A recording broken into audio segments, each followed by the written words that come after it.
The wind howled across the frozen Dakota prairie like a grieving spirit, carrying with it the scent of sage and desperation. In the moonlit darkness of December 1890, a young Lakota woman named Blue Shawl pressed her ear to the frozen earth.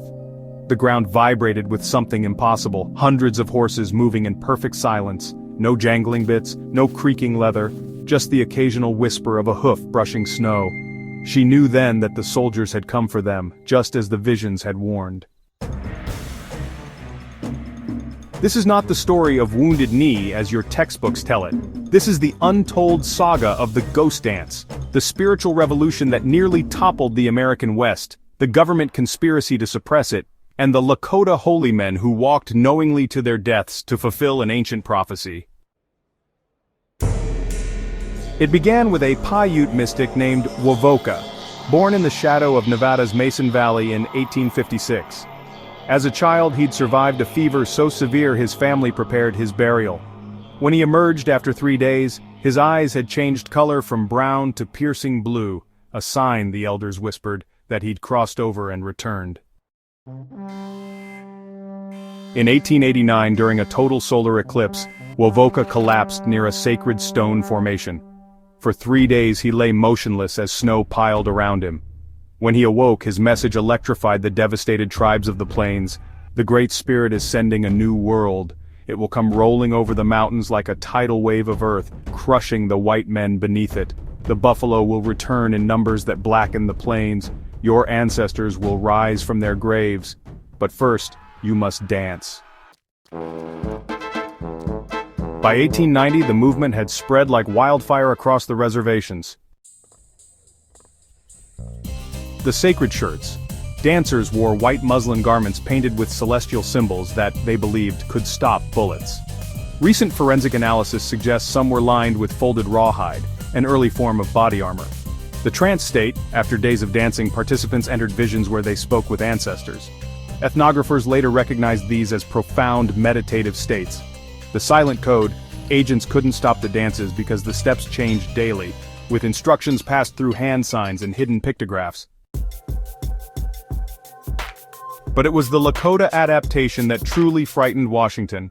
Their version promised something more immediate, the disappearance of the white man.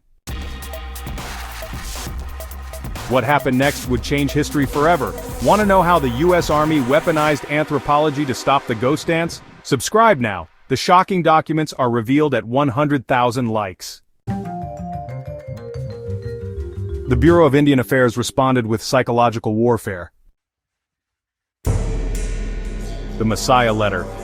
Hoax agents forged a so-called letter from Wovoka, claiming the Messiah would only come if tribes surrendered their guns. The actual prophet, when found, was furious.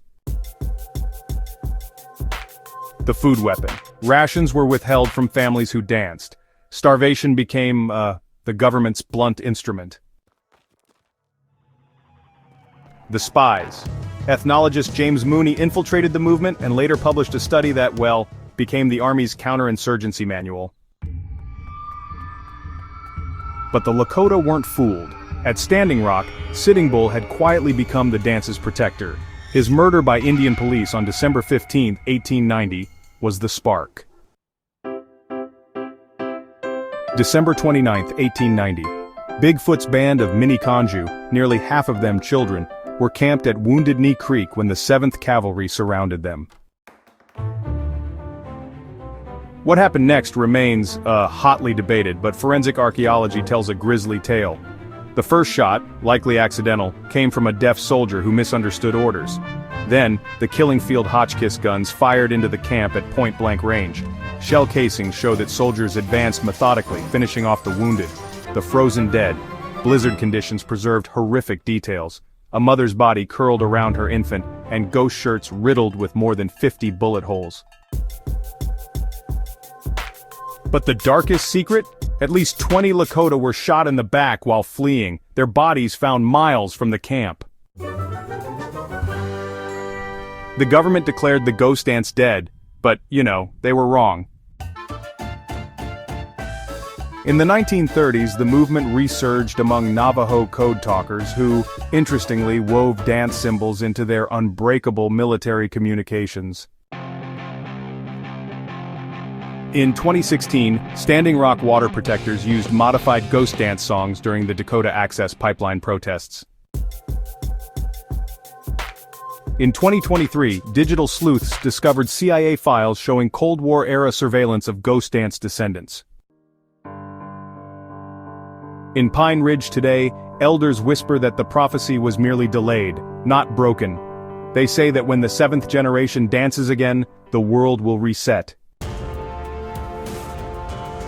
This is the history they tried to bury.